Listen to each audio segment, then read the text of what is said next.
Latter-day Peace Studies is produced by peace-loving members of The Church of Jesus Christ of Latter-day Saints. Any views expressed herein are not to be taken as official positions of the Church or its authorities. Latter-day Peace Studies presents Come Follow Me. I'm Shiloh Logan. And I'm Ben Peterson. Thank you for joining us as we discuss this week's reading of Come Follow Me, as outlined by The Church of Jesus Christ of Latter-day Saints. We're recording these podcasts from our homes, and so you'll often hear children playing, dogs barking, and babies crying. This is our life, and we love it. Our hope is that as we discuss these scriptures and truths, we will come to a more perfect understanding through experiencing the atonement of Jesus Christ and find greater peace in our lives. Okay, we're back. This is Ben, and I have, again, Christopher Hurtado with me today. Welcome again, Christopher. It's good to be back again, Ben. We are doing sections 111 through 114. These sections talk about various things, but there does seem to be a pretty overarching theme here that we can identify throughout the sections. For me, it came down to the Lord telling them that they didn't need to be so over anxious and concerned with accomplishing a particular part of the work. We've talked about this before, previous podcasts, that the Lord doesn't hold us responsible for a particular outcome or accomplishment in something.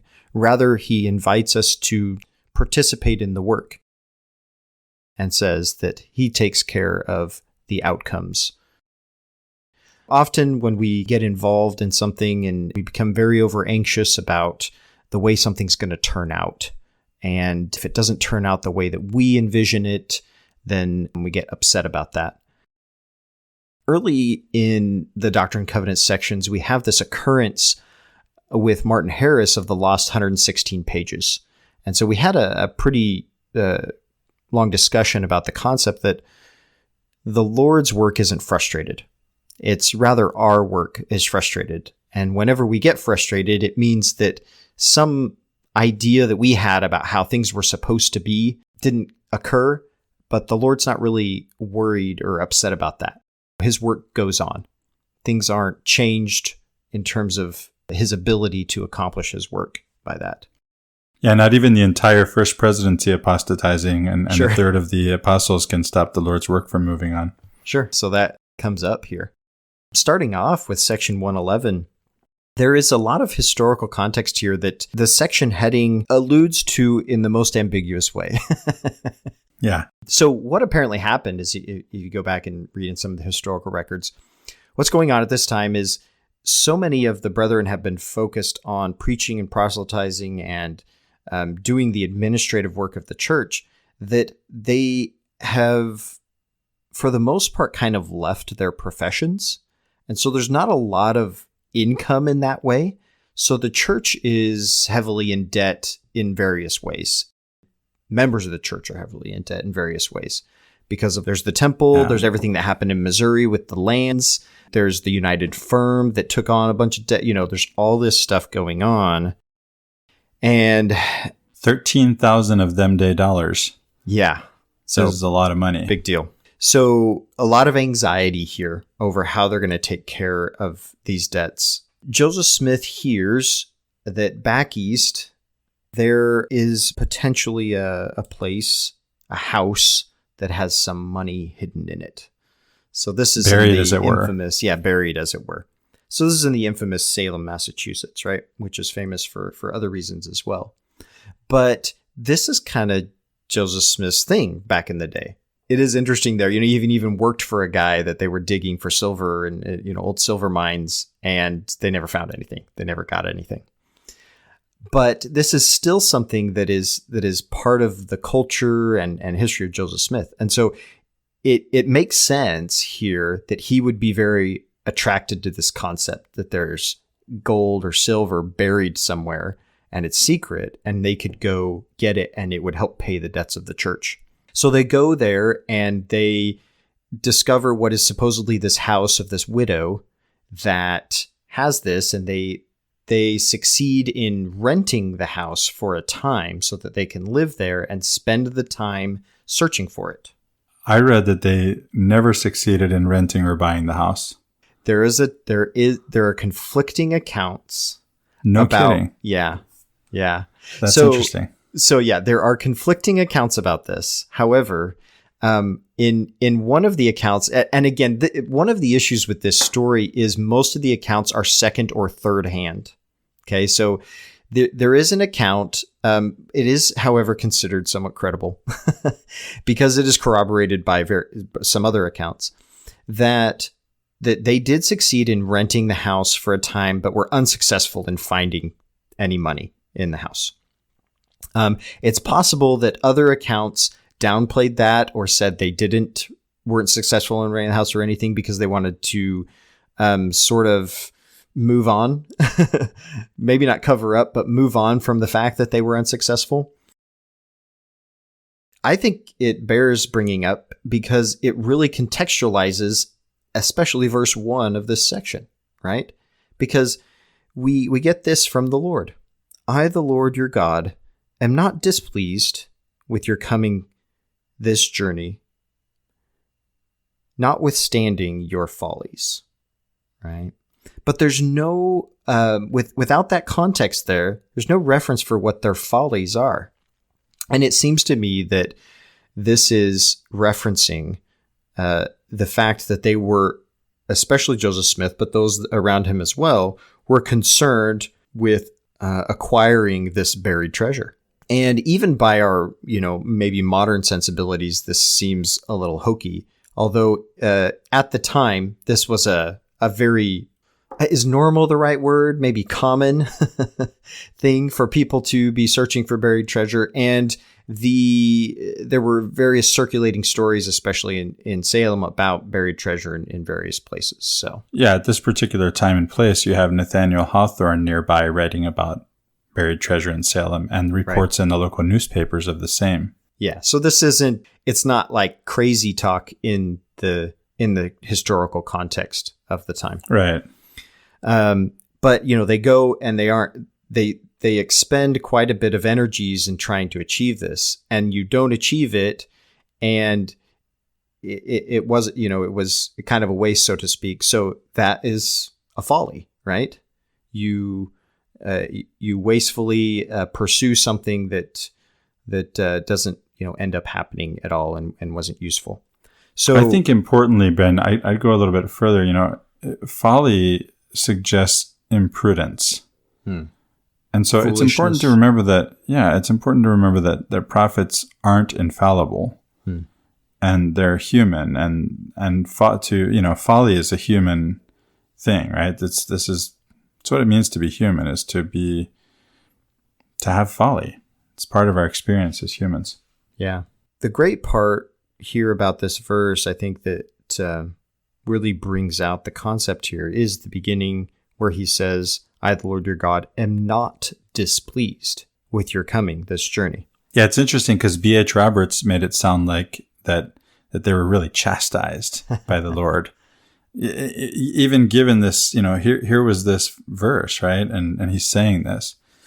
He was maybe a little too sensitive to the way this was seen at the time. Well, and when you're upset that you don't accomplish a particular goal and you think that this is going to mean severe trials for the church or failure, right? That can definitely feel like a chastisement. It does really harken back to what happened with the 116 pages of Martin Harris, because they went through a period of extreme guilt and pain. And Joseph Smith says he felt like he lost his soul, over this thing. And then when they finally, come to it and calm down, come back to the Lord says, it's okay. Like, nothing's wrong. You guys beat yourself up over this, right? The problem wasn't the pages that were lost. The problem was you thinking that there was possibly something you could ever do to mess up my work. They put themselves in hell. I mean, come on, he's talking about his soul being damned or something. Right. I mean, and he was damned. He was in hell, right? He was damned. He couldn't progress. But it wasn't they couldn't move forward. Of the Lord. No, not at all. Yeah, but he had to move on beyond that, and the Lord helps him understand that eventually. So there's some great parallels here between those things. But again, the Lord says he's not displeased with the fact that they came, even though the reason that they came for wasn't really in accordance with his will. Because the Lord can make good of any situation whatsoever. And so he says, you're here in Salem, let's do some preaching, right? Right. And so he puts them to work in preaching. And then he kind of calms their fears. He says, you're going to get the gold and silver that you need to pay off the debts. Verses 5 and 6, I love, concern not yourselves about your debts, for I will give you power to pay them. Concern not yourselves about Zion, for I will deal mercifully with her. So this is illusory to me of the Sermon on the Mount. Concern not yourself with the worries of tomorrow or what you're going to wear or eat. The Lord is going to take care of those things.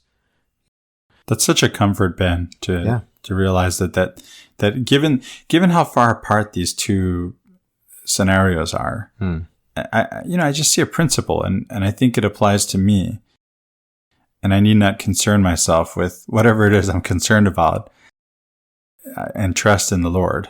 Yeah. When we discussed the Beatitudes and the Sermon on the Mount, especially back when we were doing 3rd Nephi, chapter 12, we went over this concept that when we say take no thought for the morrow, it doesn't mean don't think about it at all. The actual words actually talk about our anxiety or our worry over it, right? Yeah. As if the outcome is going to be detrimental to our existence or salvation or something like that. And again, the Lord isn't telling us that we are responsible for achieving some particular outcome or some external particular outcome, right? The outcome he wants us concerned with is simply that of our own heart. Yeah, it's not our salvation that need concern us in the sense that he's got that, right? Right. Even that is taken care of. Yeah. Right. Our only concern is purifying our own hearts. Right. And even that we don't have to do alone. There really is nothing that we have to do alone. And that's the importance, as we were talking pre-show, of the atonement, right? Yeah.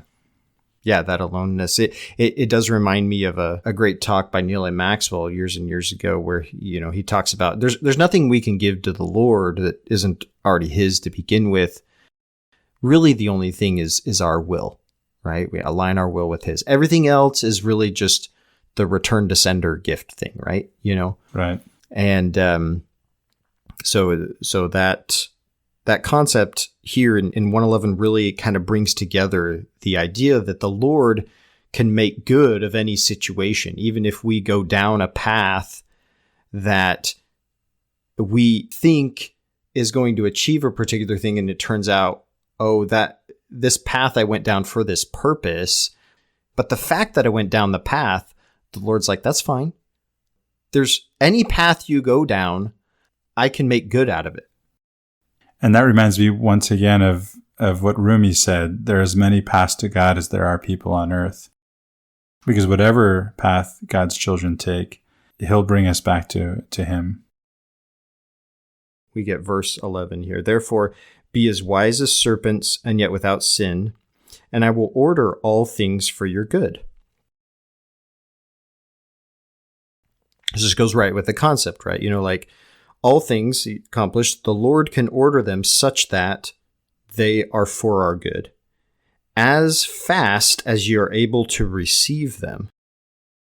And this was fascinating to me, this concept here that often we aren't ready to understand all the purposes of the Lord in our life. And only in as much as we're humble and prepared for him to show us everything that's going on surrounding our circumstances and how it is that he is present in our life, then he can show us as fast as we are able to receive them. And so often in the moment, we're blind to that. And it can often take reflection or looking back on our life and seeing that the Lord really was there in details but we weren't ready. We weren't able to receive. But as fast as we are, we will receive that revelation, that understanding, that realization. That veil will be taken from our minds, right, to see what it is. What do you make of this as wise as serpents line? Well, that's reference to New Testament. And so there's a lot of commentary that goes around that. And so I want to hear what you have been thinking about with this concept. Well, so it is an allusion to, what is it, Matthew 10:16. And I think it's interesting to note that the context of that, what's going on there in Matthew 10:16 and what's going on here, not in this chapter only, but in this week's reading, they're similar, right? Because Jesus is sending out the 12 and he's telling them to be as shrewd as serpents, because that's really what we're dealing with here. Is it's the same shrewdness or cunning of Genesis 3:1 and of the self-preservation of the steward in Luke 16:1-8. There's something missing here in D&C 11, because it doesn't say anything about being like doves too, right? Yeah. So the harmlessness serpents, of doves. harmless as doves, yeah. So we can get the impression, if we don't have the context of the origin of this verse, that them being, like serpents has some kind of offensive sense to it. When he really says, yet without sin, Right, that's true. There. Yeah. That's true. So, but the idea of being wise as serpents is more about self-preservation and it's nothing, it's passive, right? It's not really this active thing. And then the active part of it is the being without sin, right? Or being harmless as doves, as it shows up in Matthew 10:16. I am curious about the imagery and symbolism here. What is it that, especially if this is an allusion to Matthew, what is the context of the use of serpent by Christ, the use of the term serpent? How did the people at that time view snakes, view serpents? Because I don't know, I get the idea that at least instinctually, humans are very averse to snakes, right? There's evolutionary pressures on that and everything, but people are averse to snakes in general. And so to use it as an imagery is kind of an odd way to put it, because it's a fearful symbol. Yeah, my understanding of the way it's used, though, Ben, it's actually the other way around. Right. Ironically, because it really is about the snake's own tendency to, slither away to protect itself from us. Yeah. I know the word subtle is used in Genesis. I'd have to double check in Genesis. I know subtlety is used in Moses to describe the serpent in the garden. Yeah, and again, the word that's being used here in Matthew is phronimos, and it's the same word in Genesis 3:1 in the Septuagint. Okay. Right? It's cunning. Okay. But again, to me, my understanding in the context here, it's a more passive sense of the snake protecting itself by slithering away. So non-confrontational. Right. Again, it's immediately followed by being harmless like a dove. Yeah. We're going out there to accomplish a particular thing, but we're not doing it in a confrontational way. Right. We're being wise about how we approach people. And I think we can also contrast, I just saw this, I hadn't thought of this earlier. We can contrast the wisdom that's being called for here with the folly. Oh, sure. And this is the last verse, and the first verse opens with folly. Yeah, interesting. So this is a call to wisdom in the face of folly. Yeah. So there's no condemnation, and yet there's an invitation to be wise. An admonition to be wise. Well, yeah, and that does give a little bit more meaning to I will order all things for your good. Again, because they're concerned about getting these debts paid. And the Lord's saying, I make it all in place the way it's supposed to be as fast as you're able to receive them. So often we're concerned about timeframes as well, Right. Being we have in our a own hurry time about frames. Stuff. And the Lord says, hey, it's all going to happen as fast as you're able for it to happen. and it's going to happen when it's supposed to, as you're ready. So you don't have to be anxious about it. It's going to come naturally. Well, anything else you want to say about Section 111, Chris? No, I just had a funny image come to my mind because it's a 1972 film. What's Up, Doc? I don't know if you've seen it.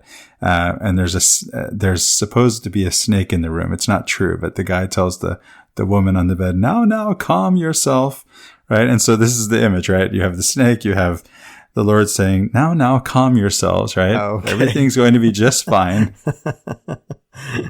Anxiety about it, the existence of the snake. Right.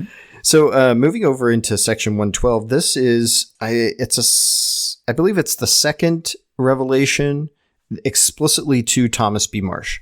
Thomas B. Marsh was a pretty prominent figure in the early church, particularly as shown by the fact that he has two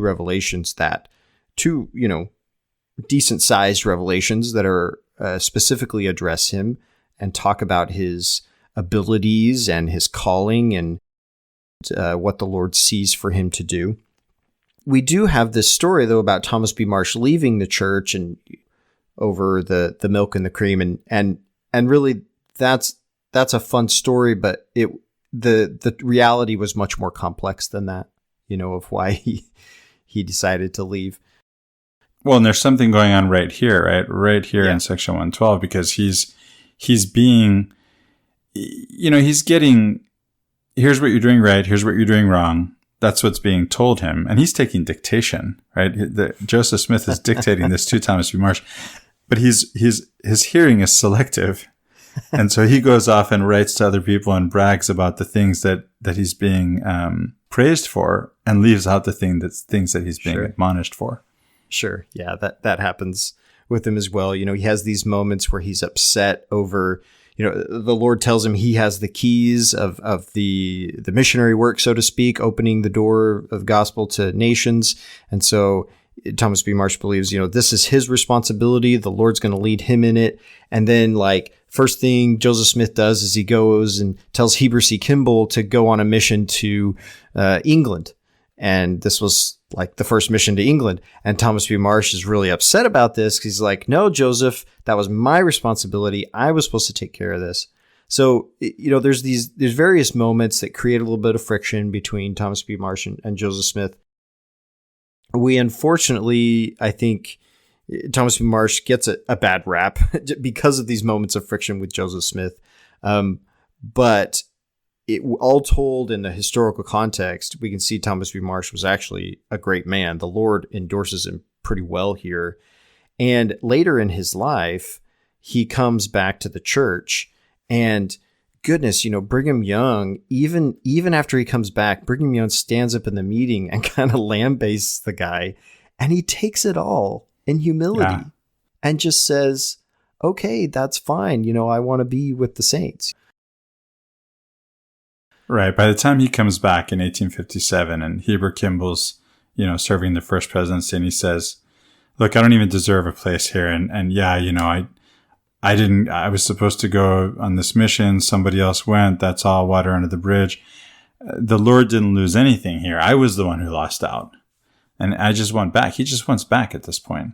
Yeah. Well, it's an interesting thing to say, a profound insight that, again, the Lord doesn't need us to do his work, but he'd like us to participate in it with him, because he knows that we will find joy in it if we do. Yeah, on the one hand, he leaves the church. Thomas B. Marsh leaves the church. He doesn't do the thing. The Lord finds someone else to do it. And he also accepts Marsh back. Right. Yeah.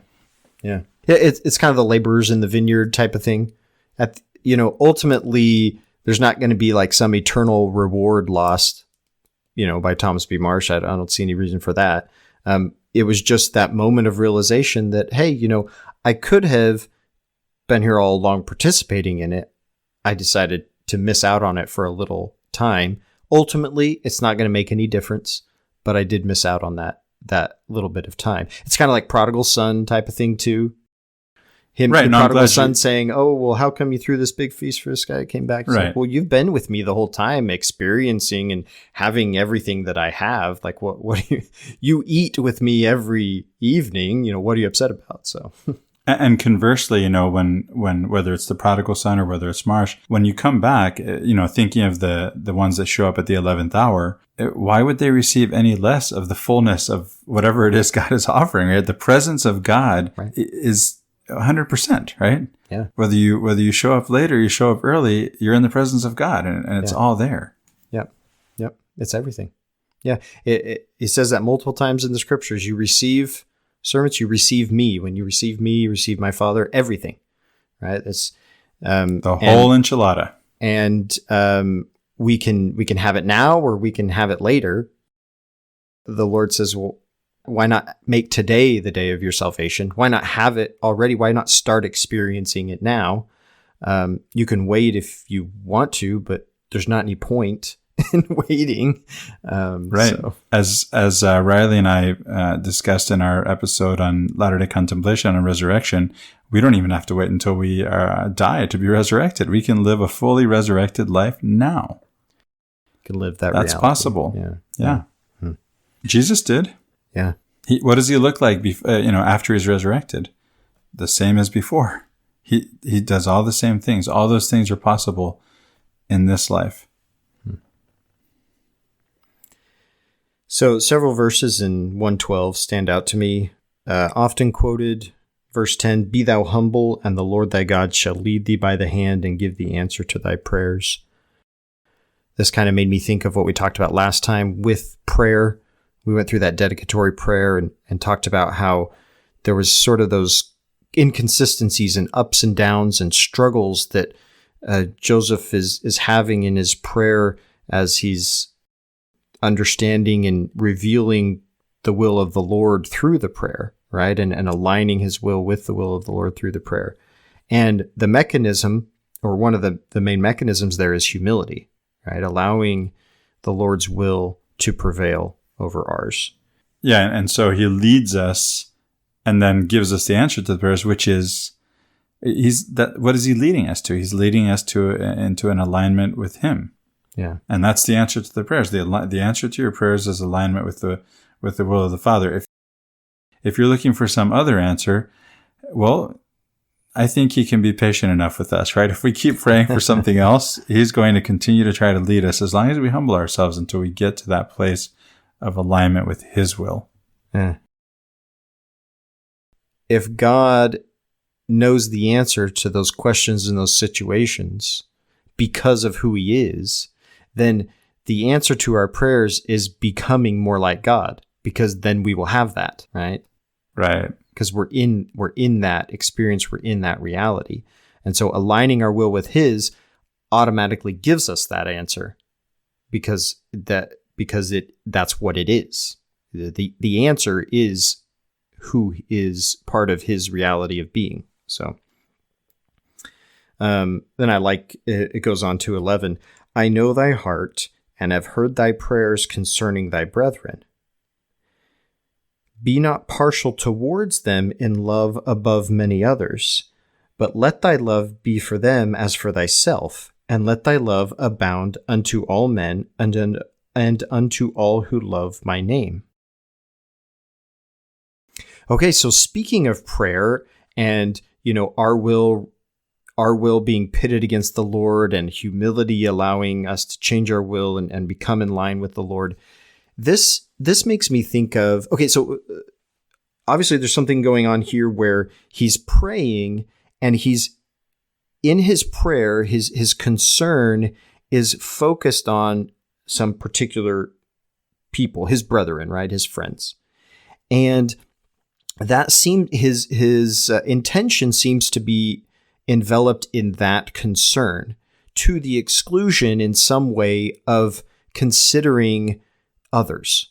And the Lord is saying that in a true experience of prayer, when you're praying, your heart expands in a moment of charity. This reminds me of Enoch when he's praying and he sees the Lord and he has experience with the Lord, and it says his heart expands wide as eternity, right? That and then Enos, right? When he's praying for his brethren and then he prays for his enemies, that in that moment, as you're praying in your heart is seeking the welfare of maybe a particular person, you start to understand that needs to expand out to others. So it kind of reminded me of the Mark Twain, The War Prayer. I love the war prayer. And anybody who hasn't heard this should go look it up. There's multiple renditions of it on YouTube about the war prayer. So the concept of the war prayer is that when we're praying, often the things that we can be praying for imply something else as well. And so there's the said prayer and the unsaid prayer. So if in the war prayer, what you're doing is you're praying for your country to win the war. And that's the said prayer. But the unsaid prayer is that you're praying for your enemy to die, to be slaughtered, for their homes to be, to be burned, all these awful things that happen to the losers in war. And for you orphans may not and widows. That. Yeah, you may not realize that consciously when you're praying, but really subconsciously and by implication, that's what you're saying. And so there's some of this here. And what I meant, Ben, by for orphans and widows is for children to be orphaned and women to be widowed, right? Right. So the Lord's saying here, hey, take these things into consideration because I do. And if you want your will aligned with mine, this is what I think. All of humanity is under my eye. We're still struggling with the second commandment, right? Thou shalt love thy neighbor as thyself, right? The neighbor, the word plesion, it really means it's actually those who are near you. So it's understood primarily as your friends. And, Marcia's got that down. But Jesus was pushing to another meaning. The next sense would be, at the time that is, would be those of your own tribe. Not just your friends, but those, who are, again, near you. The people close to you, right? Your neighbors. But Jesus was trying to teach that we love all mankind. I mean, you brought up earlier in pre-show the Samaritans, right? That it becomes really super clear there. And so he's talking about all humankind and taking into account, as you said, that's who he's thinking of. And so if we're going to align our wills with the Lord's, then we have to be thinking of not only our friends, not only those of our own kind, our own country, what have you, but all mankind, all of God's children, just as that's his concern, all of his children. Yeah, it made me think that in that interpretation, the word neighbor, it was interpreted metaphorically, right? Those who are close to me in a metaphorical way, by relationship or close to me in appearance or close to me in ideology or genetics or whatever. But Christ expanding that to say, not just metaphorically, literally, the person that is next to you that needs help, that's your neighbor. They are near you.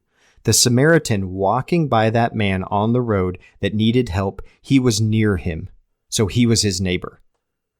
And considering that you don't have to look out and way across many miles to find someone to help. You may, that's fine. But Christ saying that you can just look right around you and there's always someone that needs help, no matter where you are, anyone who's near you literally, not just metaphorically, right? Right. So, yeah, I think that was all I was going to say about that concept of the war prayer. Did you have anything to add to that and how it relates to this verse? No, nothing at all. Well put. Be not partial towards them in love above many others, but let thy love be for them as for thyself, and let thy love abound unto all men, and unto all who love my name. Unto all men, and unto all who love my name. And it's not only unto all who love my name, it's unto all men. Yeah. All of humankind. Yeah. And unto all who love my name. I'm going to go to verse 13 here.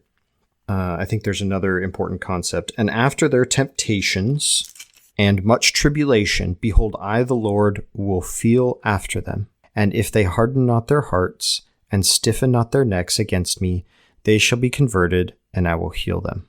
So this is a kind of a beatitude-like verse for me in some ways, and there's other stuff going on. But I think here in the beginning, after their temptations and much tribulation, these are often periods of emptying when maybe someone loses. A tribulation often is typically you're a loss, right? Maybe it's a financial loss, a relationship loss. You're losing something, and so there's that poverty going on, either literal poverty or poverty of spirit, right? And then it says, "Behold, I, the Lord, will feel after them, and if they harden not their hearts, okay, and stiffen not their necks against me, they'll be converted, and I will heal them." So we have that period of loss, the period of mourning. Blessed are they that mourn, for they shall be comforted. I, the Lord, will feel after them. And if they harden not their hearts, stiffen not their necks against me, they shall be converted, and I will heal them. The other way to go with this verse has to do just with our normal life experience, where we may go through trials, tribulations, whatever we want to call them, difficult things, painful experiences, traumatic experiences, that on the other side, so to speak, of these, the Lord is able to heal us. And that doesn't mean that the Lord is only on the other side. When we do find that healing, we will be able to look back and see that earlier in this verse, it says the Lord will feel after them. That the Lord really was there with us, even in those trials and tribulations and pain. And it might have been difficult for us to see it at the moment, but that the healing that comes in, at least in part, is the realization that we weren't alone, even though we might have felt alone. I'm reminded of the beautiful poem, Footprints in the Sand. Yeah, something like that. It's gone cliche, but there's some profundity to it, right? And yet maybe someone doesn't know the poem, right? You have this experience of walking alone. You look at the footprints and you only see one set. And why is that? It's not because you're alone. It's because those were the times when the Lord carried you. In that moment, that realization, there's the healing. Because at least in part, if not a major contributor, knowing that you simply weren't alone means that experience that you had no longer has to be a negative traumatic experience. Now it was an experience where you were with the Lord, even though it was something unpleasant. Yeah. It can be ordered. What does he say in the previous section? Ordered for your good. And this is the conversion, right? Conversion here means the process of changing or causing something to change from one form to another.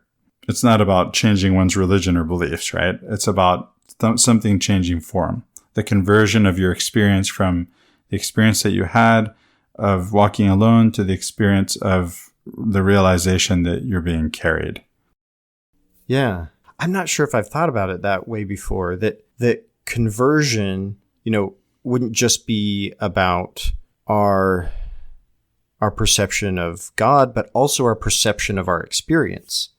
That our perception of our experience is converted from something negative to something positive as part of the repentance process, right? Right. That's interesting. Yeah, there's a sense of conversion. I think in a broader context, you can think in terms of conflict resolution. Right? So you can have a transformation or a conversion would be synonymous in that context, right? Of the conflict. Yeah. So that's alchemical in a way that I hadn't thought about it before. Yeah. That conversion. Very much so. Yeah. That's cool. I'm going to go. Oh, wait, 14. We were going to talk about something about 14. So now I say unto you, and what I say unto you, I say unto all the 12, arise and gird up your loins, take up your cross, follow me, and feed my sheep. It's just like Jesus condensed into one verse, right? This is like reading the Thomas Jefferson Bible. Yeah, sure. Yeah. All of this Jesus condensed, you know. I really love the Thomas Jefferson Bible. Seriously, Ben, if it's a shot in the arm to read just everything Jesus taught. Right. To kind of in a few hours sweep away some of the stuff that could, It's pretty powerful. It's a powerful experience because you could really read it in just a few hours and get this. I always call it a shot in the arm of Jesus. Condensed. And so that's what this looks like. You know, there's a lot of what Jesus says all crammed into one verse. Yeah. So these great sayings that you could, you know, and people have written volumes of commentary just on each one of these little phrases, right? Especially things like take up your cross. Like there are endless libraries written on those words. Right? Yeah. So much there. Gird up your loins, take up your cross, follow me, and feed my sheep. So I'm going to go over to verse 27. Therefore, see to it that you trouble not yourselves concerning the affairs of my church in this place, saith the Lord. So again, this theme that we talked about in the beginning with the Lord saying, don't be anxious or worried about this. This is my church. I'm going to take care of the outcomes here. This is what you need to be concerned about, right? And it's very little comparatively. Verse 28, but purify your hearts before me and then go. Or you like to, I emphasized and then go, and you said, and then go. And then go. First purify your heart, then go preach to others. Into all the world and preach my gospel unto every creature who has not received it. So again, concerned with your own heart. And then going and preaching. But it doesn't say that once you have gone out and you've baptized a certain number of people, then you can, you know, come and live with me in the celestial kingdom, right? It talks about those who believe and be baptized will be saved, and they believe, and he that believeth not and is not baptized shall be damned. But it's not making you responsible for a particular outcome. Right. Right. And in keeping with the theme that you've brought out in this week's reading, we can have whatever plans we have for how many people we're going to baptize or what we think we're going to do. And as John Lennon said, life is what happens while you're making other plans. and as you know, and as God himself is saying here in these sections, it's okay. Yeah. It's okay. Nothing's wrong. Yeah. Yeah. Verse 34, be faithful until I come, for I come quickly. We've talked about that phrase quite a bit. And my reward is with me, to recompense every man according as his work shall be. I am Alpha and Omega, Amen. I like that phrase, my reward is with me.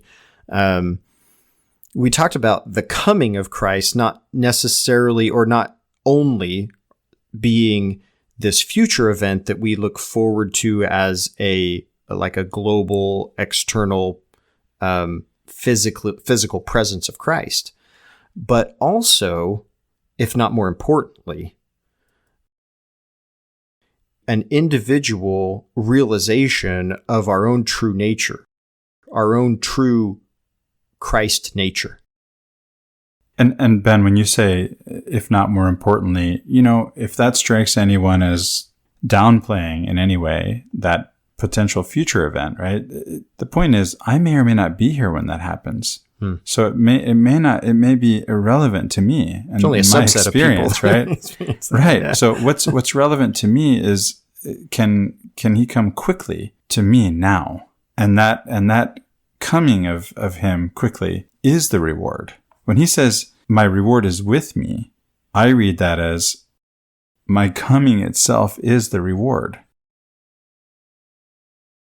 Yeah. Yeah. Anything else you wanted to bring up with section 112, Christopher? No, I can't think of anything else, Ben. Okay. So section 113 gets into a discussion. It's kind of a question and answer thing a la section 77, right? It looks like a catechism. Yeah, yeah. And some interesting references to some Isaiah stuff. When we talked about this before, I kind of jumped over to verses that were talking about the priesthood and started talking about that. And And Christopher, you were like, I got a wait, kick out why of that. didn't you talk about these first verses? You just skipped right over this. Yeah. And my comment was just that I didn't really have any particular insight or commentary on them. You know, people can read them and that's fine. But as we talked about the fact that we didn't have anything to say about them, a lot comes out, right? Yeah, it is interesting how the more you talk about something that you don't think you have anything to say about, you start having things to say about it. Right. There was kind of a realization that came to me, and the realization was that, okay, these verses of Isaiah that have literally been commented on 1,000 times by people much more highly qualified than I am.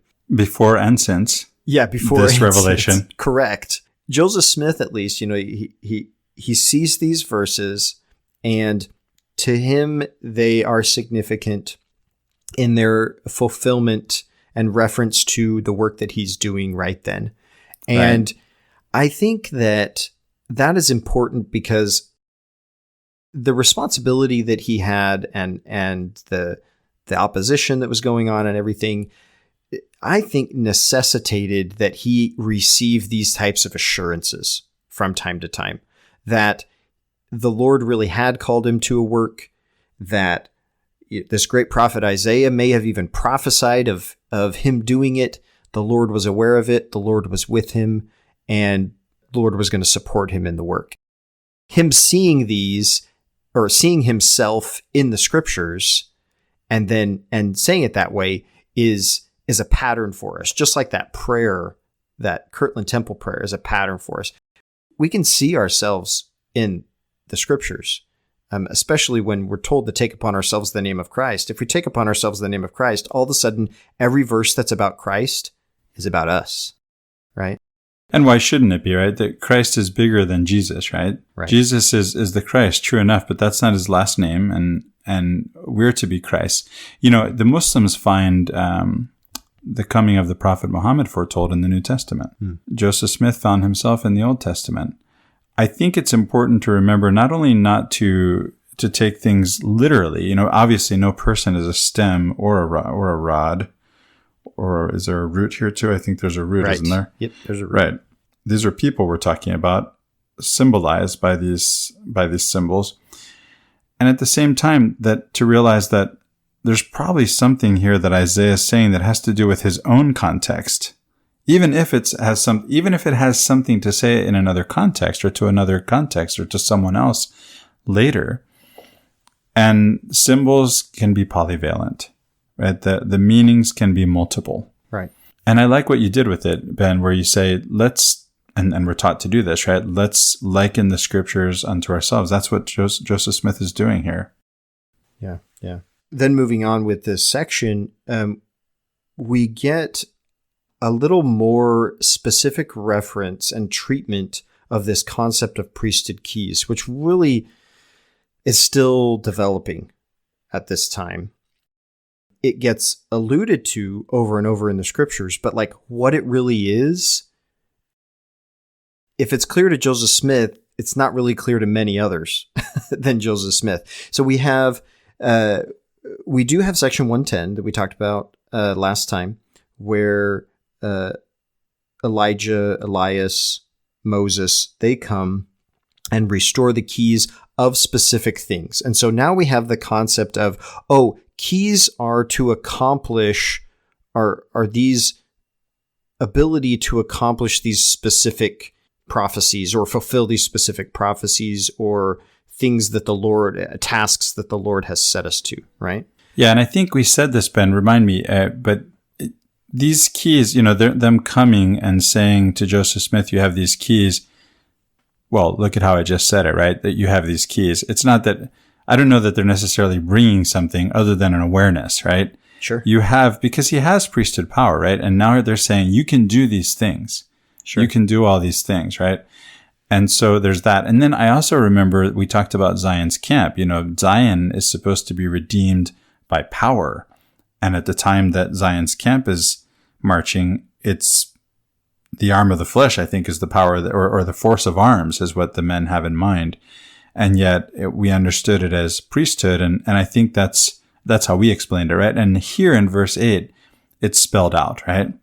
The power of the priesthood to bring again Zion. But we still don't know what the power of, I read the power of the priesthood. It doesn't say the power of the priesthood. And this is a point we want to bring out. The power of priesthood to bring again Zion. Right.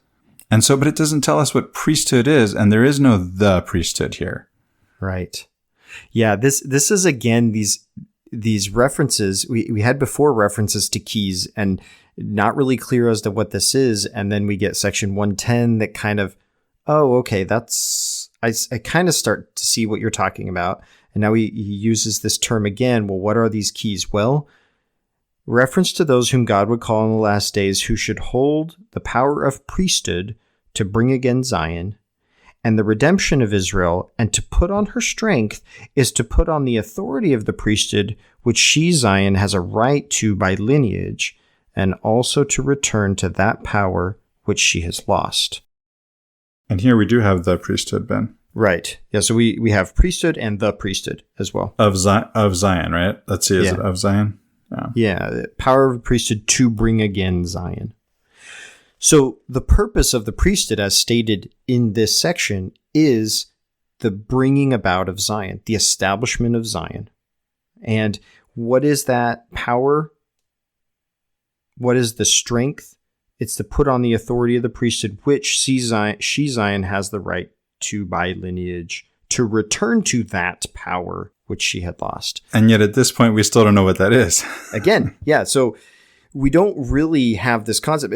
Just like before, there was these allusions to priesthood keys and priesthood, and we're like, we don't really know what this is. We don't really know what this is. And then later, these concepts get developed, and it gets presented more and more what it is. We are getting sort of glimpses of this, because just like you said, we had the Zion's camp, and it says Zion must be redeemed by power. And so like, oh, power. Okay, everybody get your guns. Let's go shoot them up, right? Maybe they heard powder. Powder. And so then they get there. The Lord says, no. He says, I do not require that you fight Zion's battles. Okay. So that's not the power that I'm talking about. It's and something it's go else. Home. But it's not just go home. Yeah. The people are still like, well, what power are you talking about? Yeah. In my word, Ben, the gospel doctrine instructor wanted to end the story with go home, but it wasn't just go home. Mm-hmm. It's go home to the temple. Yes. And that's where the endowment of power comes. Right. So again, they're not sure exactly what the Lord means by power at this point, it seems. They have some ideas, but he's bringing them into this realization and leading them along and teaching them. It's almost like, we talked about those verses before. He says, I'll order all things for your good as fast as you're able to receive them. Right. Okay. So I'm going to teach you about what this power is, but because of the nature of what it is, there's some experiences you're going to have first, so that when I tell you what it is, you have a context in which to place that, and it makes sense. So in other words, Ben, you'll have to first think it's arms and march a long ways and find out it's not. And that'll be a lesson to you, right? And not only that, but let's not forget all the time that those men spent together. And again, we talked about this last time, right? That the companions of the prophet, as it were, they become the leadership of the church. Sure. And, somebody like Brigham Young learns a lot about, event. Right. Yeah. He learns a lot about moving people across the land, right? Yeah. There's all kinds of things that come out of this. Yeah. It's not clear to me, when you say you have to first, take up the arms and do that, it's not clear to me, whether that has to happen so much as like it just does, like it's a descriptive thing, like it's a natural process. I didn't mean to be taken literally in that way. Yeah. The Lord is saying, okay, this is what they're going to think, right? Yeah, they're going to think guns, and okay, I'll play along, and here we go, right? It just when I say I play along, it reminds me of the idea of the ancient Israelites thinking that Yahweh is their tribal warrior god. Sure. And God just says, okay, guys, I'm not your warrior God, but keep praying to me, and let's be in relationship. Let's keep this relationship going. Right. Yeah, and he wants to reveal himself to them, and that happens slowly, and it's, grace upon grace. Yeah. And that's a good point. So the Lord is working with them here and trying to reveal himself to them. And with us. And with us. And this really comes to a theological, well, I mean, we might call it a climax at this point, but obviously, that's still looking within the confines of these revelations that Joseph Smith's receiving. And I'm certainly not going to limit the Lord into saying, oh, this is the pinnacle of all revelation. But D&C 121 is pretty good stuff, right? Yes, and we're getting there. And we're getting there. And this kind of is where that culmination of understanding the priesthood comes. And where does it come? In a dark, wet prison at the bleakest moment in Joseph Smith's and the saints' lives. Where power to overcome is desired, very much desired, right? Yeah. And yet still probably not the right idea of power. Yeah. But comes this revelation of power, of what it is. Can we take a sneak peek, Ben? I mean, I know we'll get to talk about this, or you and Shiloh will get to talk about this when the time comes, but because we brought this up here, right? What is the power of priesthood, quote unquote, according to section 121? Yeah. Power. What is this? It's going to get us out of this bleak situation, and it's going to redeem Zion, and it's not arms. What is it? What is this power? Yeah. So 121, no power or influence can or ought to be maintained by virtue of the priesthood, only by persuasion, by long-suffering, by gentleness and meekness, and by love unfeigned. That is not the world's concept of power. I'm going to insert here, it is fascinating to me that it takes, we're not even halfway through all of the words that he uses to describe priesthood, right? But it's fascinating to me that it takes all of these words in an attempt to approximate what it is. And yet, it's still not what it is, right? It definitely points us to it. By kindness and pure knowledge, which shall greatly enlarge the soul without hypocrisy and without guile, reproving betimes with sharpness, when moved upon by the Holy Ghost, and then showing forth afterwards an increase of love toward him whom thou hast reproved, lest he esteem thee to be his enemy, that he may know that thy faithfulness is stronger than the cords of death. Let thy bowels also be full of charity towards all men, and to the household of faith, and let virtue garnish thy thoughts unceasingly. Then shall thy confidence wax strong in the presence of God, and the doctrine of the priesthood shall distill upon thy soul as the dews from heaven. Meaning there's more to come. Exactly. All of this, and then you still have to have it distill upon you. By the way, there it was again, let thy bowels be full of mercy toward all men. Yeah, yeah. Same as we covered in the prayer. Yeah. The Holy Ghost shall be thy constant companion, and thy scepter an unchanging scepter of righteousness and truth, and thy dominion shall be an everlasting dominion, and without compulsory means.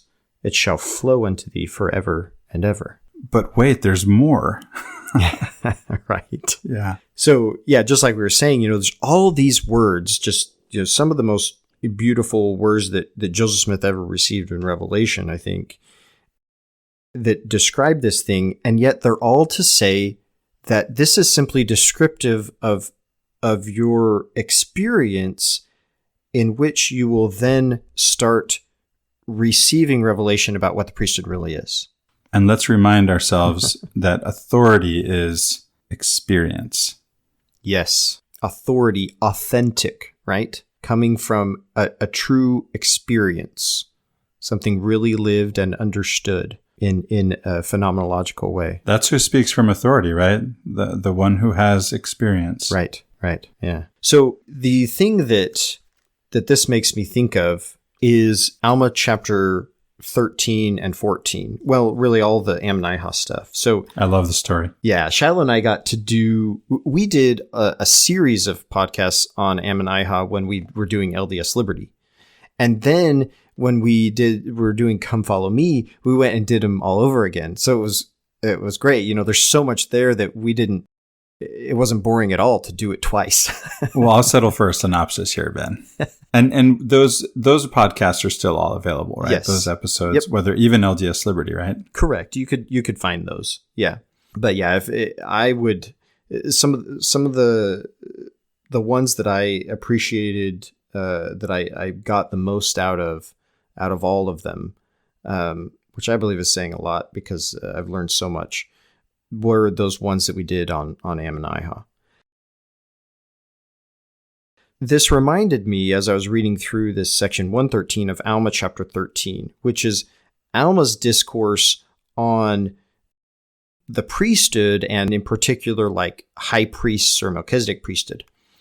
And it's fascinating because it seems so out of context that these people that he's giving this discourse to on the priesthood are the Ammonihahites, who in the very next chapter mass murder women and children in a fire.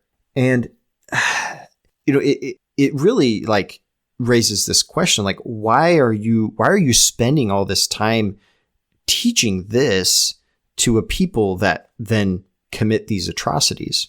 It occurs to me that what the Lord is doing with the fire is not what the Ammonites think is happening with the fire. Sure. Yeah. There's definitely two epistemic realities here. Right. And Alma bears that out.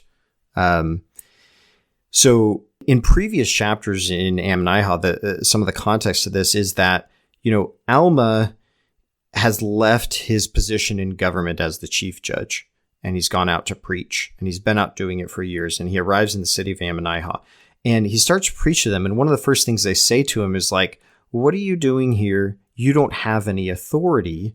You're not the chief judge anymore. So you don't have any power over us.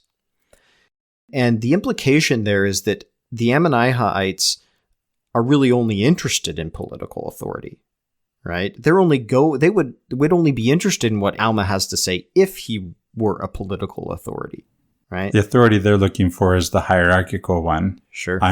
You're over me. You're not over me in this case. Yeah. Power, and what they view as power, which they explicitly say later, is that ability to impose their will by force, right? And since Alma's not the chief judge, he can't do that anymore. So they're like, why are you even here? And Alma says, I'm here for a totally different reason. And let me show you, and he gets to chapter 13, let me tell you what I mean by power. And what I mean by power isn't what you think power is. So he goes into the concept of being a high priest, or this path of Christ is really how he lays it out, because he says that these high priests are supposed to be types of Christ. They're supposed to follow the path of Christ, take up their cross. He doesn't use those terms, but that's really what he's saying here. And he references Melchizedek and what he did for his people, and he preached to the people and brought them to righteousness, not by political authority, not by imposing law or threats of violence on his people, but by teaching them and preaching to them, bearing testimony to them. And so Alma's saying, this is what I'm doing. I'm trying to do this by the power of the priesthood, persuasion, all these things that we just talked about with section 121. My power is not of political authority, the idea that you think of power. This is a different kind of power. And then in the following chapter, chapter 14, they take all these people, they throw them in the fire, and Amulek says, we have the power to stop this. We need to do it. And Alma says, that's not the way it works. Oh, how do you deal with that, right? Yeah. How does he deal with it? And Amulek is kind of, it doesn't tell us what Amulek's response was, but frankly, Amulek's family is probably burned, right? So then they throw them in prison for, this says many days. When we calculated out, it could have been about 30 days. They're deprived of food and water, their clothes. They are tied up